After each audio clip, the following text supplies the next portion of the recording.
ఆదిలాబాద్ జిల్లాలో మానవ అక్రమ రవాణా కలకలం రేపుతోంది. మైనర్ బాలికలను ఉత్తరాది రాష్ట్రాలకు విక్రయిస్తున్న తీరు బయటపడింది. తాజాగా పోలీసులు కూపీ లాగడంతో మహారాష్ట్రకు చెందిన ఓ ముఠా గుట్టురట్టయింది.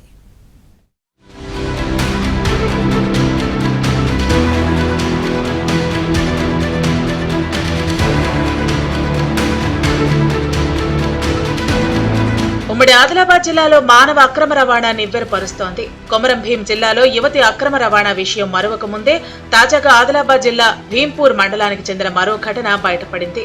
భీంపూర్ మండలంలోని ఓ కుటుంబానికి వ్యవసాయ పనుల రీత్యా మహారాష్ట్రలోని యావత్మాల్ జిల్లా ఘాటంజీ తాలూకా కని గ్రామానికి చెందిన భార్యాభర్తలు ఆత్రం నిర్మల బాపుణ్యతో పరిచయం ఉంది.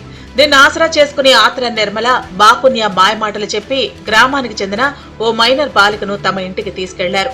అనంతరం రాజస్థాన్లోని కోట గ్రామ సమీపంలోని కరణ్ అలియాస్ భగత్ మీనాకు ఆ మైనర్ బాలికను 10,000కు విక్రయించారు.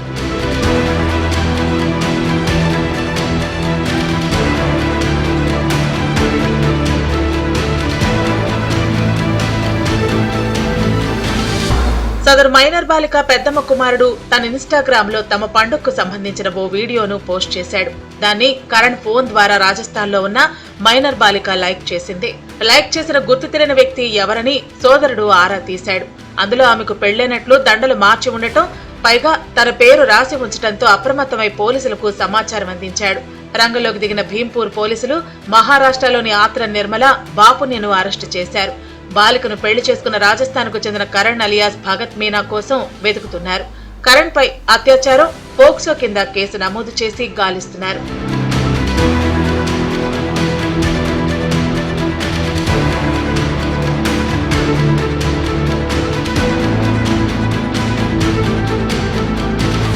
వారి లాభాపేక్ష గురించి ఒక మైనర్ అమ్మాయిని తల్లిదండ్రులకు చెప్పకుండా మన కినీకి తీసుకెళ్తున్న ఫంక్షన్ అని చెప్పి నమ్మించి మోసపూరితంగా మహారాష్ట్ర నాగ్పూర్ నుండి రాజస్థాన్ స్టేట్లోని కోటాకు తీసుకెళ్ళి అక్కడ ఒక అబ్బాయికి అప్పచెప్పడం జరిగింది. అయితే మేము మాకు విచారణ తెలిసిన విషయం ఏంటంటే ఆ అబ్బాయి కరణ్ అలియాస్ భగవత్ మీనా, ఆ అబ్బాయికి ఆల్రెడీ అంతకుముందే మ్యారేజ్ అయింది. ఆ అమ్మాయి ఫస్ట్ భార్యతో డైవర్స్ కూడా అయిందట. ఆ అబ్బాయికి ఇద్దరిని ఈమెను మైనర్ అమ్మాయిని అప్పగించడం జరిగింది. అయితే ఈ కేసులో ఎంతో కష్టపడి ఈరోజు నిందితులను అరెస్ట్ చేయడం జరిగింది. మైనర్ అమ్మాయిలను మానవ అక్రమ రవాణా గురించి కొన్ని ముఠాలు తిరుగుతున్నాయి. మీరు చూసిన మొన్న ఆసిఫాబాద్లో కూడా కొన్ని ఇటువంటి ముఠాలు మహిళలను అక్రమ రవాణా చేసి వాళ్ళు అరెస్ట్ కూడా కావడం జరిగింది. మన జిల్లాలో ఈ ఇద్దరు ఓన్లీ డబ్బులకు ఆశపడి ఈ అమ్మాయిని రాజస్థాన్ అంత దూరం తీసుకెళ్లి అమ్మడం జరిగింది. వీరిని ఈరోజు అరెస్ట్ చేసి మేము కోర్టుకు పంపుతున్నాం. మహారాష్ట్రకి వెళ్ళిన మా టీము దాదాపు 22 నాడు కేసు అయింది. 23 నుంచి తిరుగుతున్నాయి మా టీంలో. ఆదిలాబాద్, ఆసిఫాబాద్ జిల్లాలోని నిరుపేద కుటుంబాల ఆర్థిక స్థితి, అమాయకత్వాన్ని ఆసరాగా చేసుకుని దళారులు రెచ్చిపోతున్నారు. బాలికలు, యువతులను తరలించి విక్రయిస్తున్నారు. రాజస్థాన్, మధ్యప్రదేశ్ వంటి ఉత్తరాది రాష్ట్రాలకు ఈ అక్రమ రవాణా సాగుతోంది. అమ్మాయిని తీసుకెళ్లి ఉన్నత కుటుంబాలకు అప్పగిస్తే వారు బాగా చదివిస్తారని, పెళ్లి చేస్తారని లేదా ఉద్యోగం ఇప్పిస్తారని ఆశ చూపి దళారులు వల వేస్తున్నారు.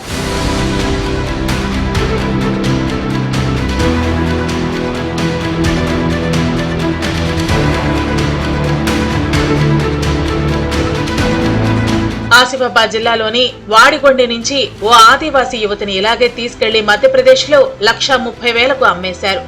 ఆ దందాలో హరిదాసు అనే పోలీస్ కానిస్టేబుల్ పాత్ర ఉందని తేలటంతో అతన్ని ఇటీవల ఉద్యోగం నుంచి తొలగించారు. ఆ బాలికను తీసుకొచ్చి కుటుంబ సభ్యులకు అప్పగించారు. అదే ప్రాంతానికి చెందిన మరో యువతిని సైతం మధ్యప్రదేశ్ లో 1,10,000కు విక్రయించారు.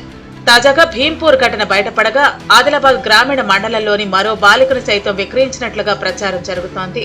ఉత్తర భారతానికి చెందిన మరికొంతమంది ఉన్నత కుటుంబాలకు ఆడపిల్లల కొరత ఉంది.